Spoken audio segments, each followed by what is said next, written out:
জান্নাতুল বাকির গুরুস্থানে যখন নিয়ে গেল, তাকে যখন কবরে নামায়া দিবে, হযরত আবু যর রাদিয়াল্লাহু আনহু ডেকে ডেকে বলল, কবর রে, তুমি কি জানো আজকে তোমার মধ্যে কাকে শোয়ানো হবে? সেই হলো আলী রাদিয়াল্লাহু আনহুর স্ত্রী। সাবধান রে কবর,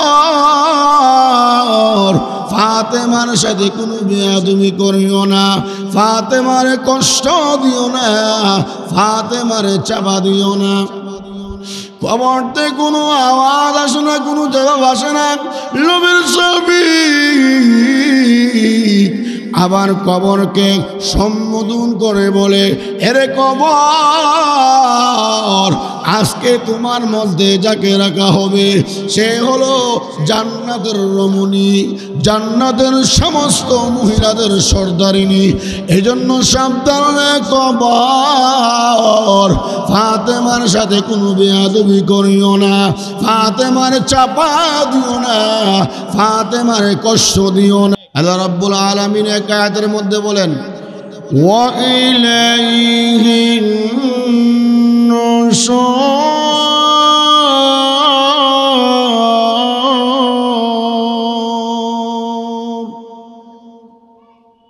ওয়া ইলাইহি তুরজাউল উমুর।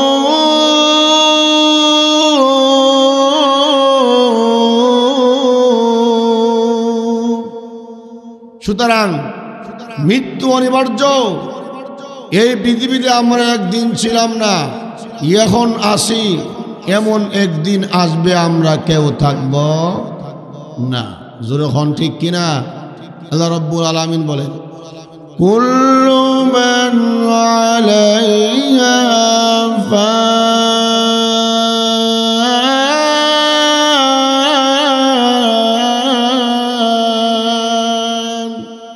যা কিছু আমরা দেখি সব কিছু ফান, ধ্বংসশীল, ধ্বংস হয়ে যাবে।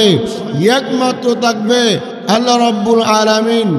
আল্লাহ নিজে বলেন, ওয়ায়াবকা ওয়াজহু রাব্বিকা যুল জালালি ওয়াল ইকরাম।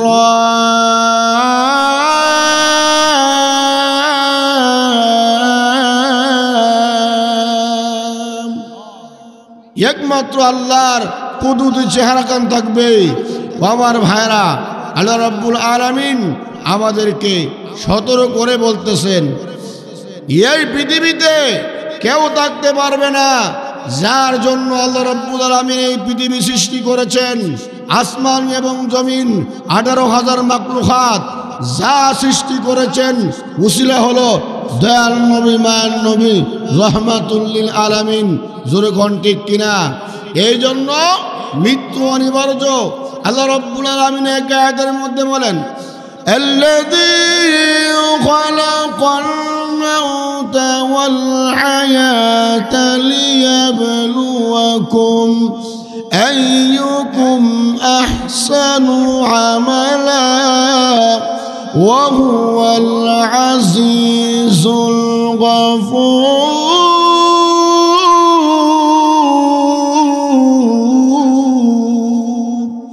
ওই সত্তা যিনি হায়াত এবং মওতকে সৃষ্টি করেছেন, কেন?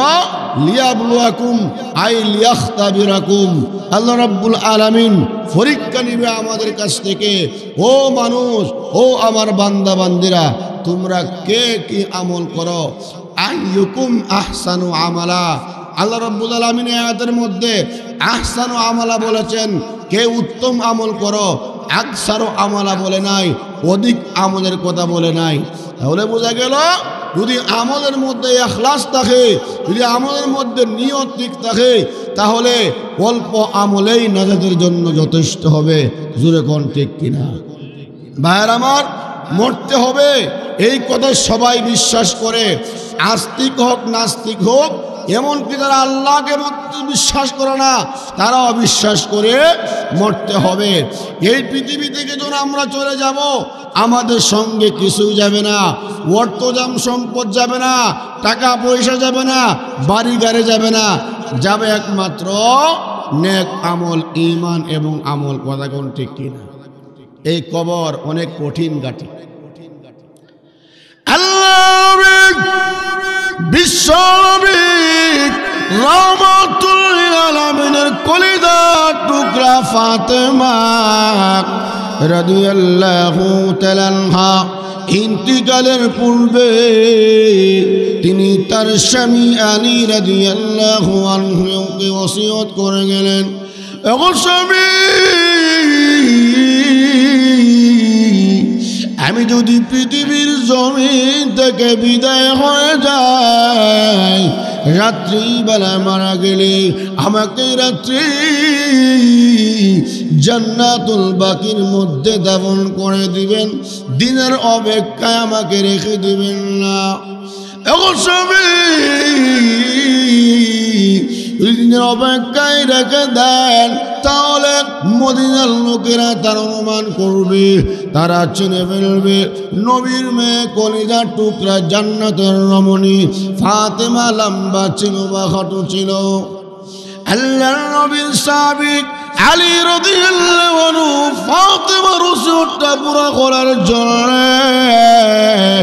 ইন্তিকাল যখন হয়ে গেল, আল্লাহু আকবার, তার লাশটা উঠাবার জন্য আলী রাদিয়াল্লাহু আনহু তিনি মনে করলেন যে তিনজন আরেকজন দরকার, লাশ খাটওয়ালার চার কোণের মধ্যে চারজন দরকার, আরেকজন লোক শট। তিনি অনুমান করলেন একদিকে আমি আলী ধরব, আর দুই দিকে আমার দুই ছেলে হাসান এবং হুসাইন ধরবে, আরেকজন শট। আল্লাহু আকবার কর।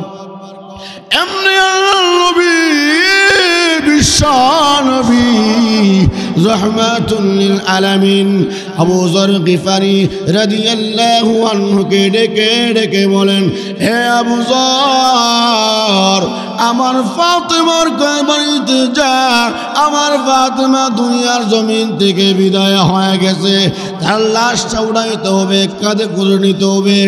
আরেকজন শট নবীদের স্বপ্নে অধিষ্ঠিত হইয়া আল্লাহর নবীর সাহাবী আলী রাদিয়াল্লাহু আনহু গিয়া আবু যর রাদিয়াল্লাহু আনহু গিয়া তার খাড়ার মধ্যে ধরলেন।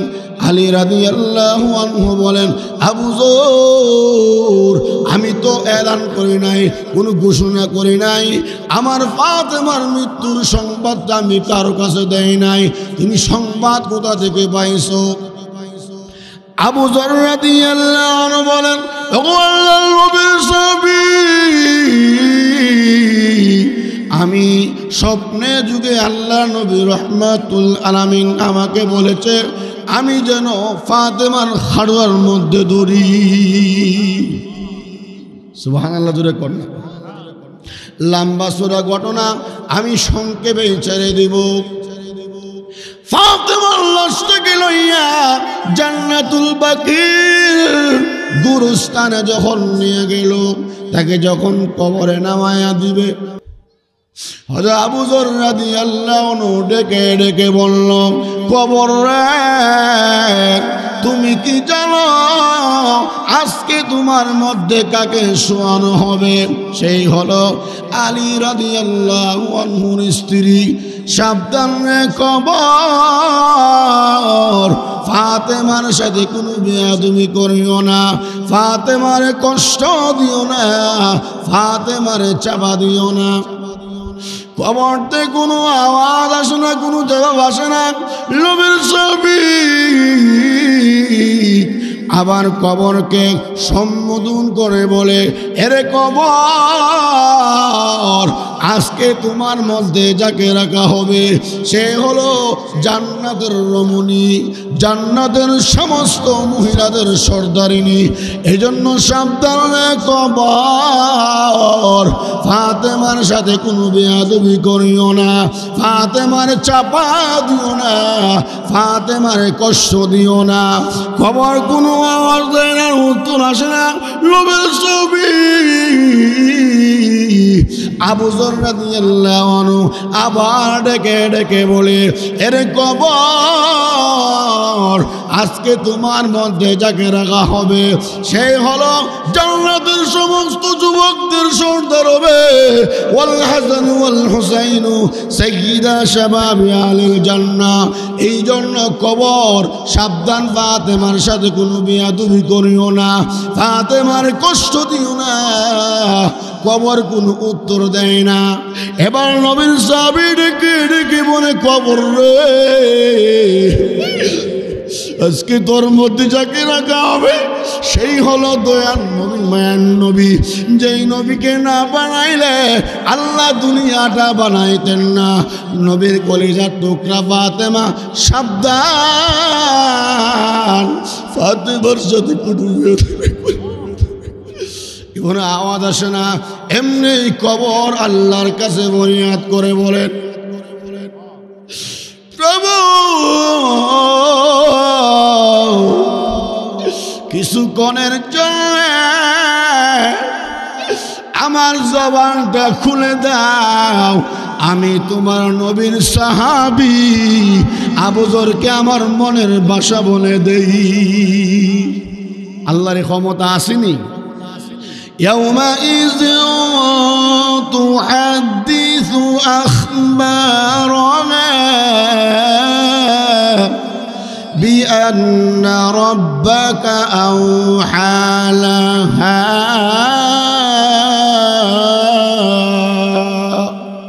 جنة البقيع ফাতেমার কবর থেকে আওয়াজ আসলো, আবু যর রে শোনো, আমি আলীর স্ত্রীকে চিনি না, আমি হাসান হুসাইন মা ফাতেমাকে চিনি না, আমি জান্নাতের রমণী ফাতেমাকে চিনি না, নবীর কলিজার টুকরা ফাতেমাকে চিনি না। আমি চিনি ঈমান এবং আমল, আমি চিনি নামাজ রোজা এবং ফরদা। ঈমান আমল সম্পদ লইয়া যদি আমি কবরের মধ্যে আসতে পারা, আলী দোহাই দিতে হবে না, হাসান হুসাইনের দোহাই দিতে হবে না, ফাতেমার দোহাই দিতে হবে না, আমি অন্ধকার কবর তার জন্য জান্নাতের বাগান হয়ে যাব। ফাতেমার যদি কবর এই অবস্থা হয়, যার জন্য জান্নাত অপেক্ষা করতেছে, আমি আপনি তো নবীর নাতি হতেই না, যখন ঠিক কিনা। তাই আল্লাহ রাব্বুল আলামিন আমাদের সকলকে এই কবরে যাওয়ার আগে আগে এই রজব মাস এবং শাবান মাস, মাহ রমজানের পূর্ব প্রস্তুতি মাস, এখন থেকেই তওবা ইস্তেগফার করে রমজানের প্রস্তুতি নেওয়া দরকার। আসেনি? আরে আসে কি না? আল্লাহ পাক আমাদেরকে যা কিছু বলছি আমল করার তৌফিক দান করুন, আমিন। ওয়া আখিরু দাওয়ানা আনিল হামদুলিল্লাহি রাব্বিল আলামিন।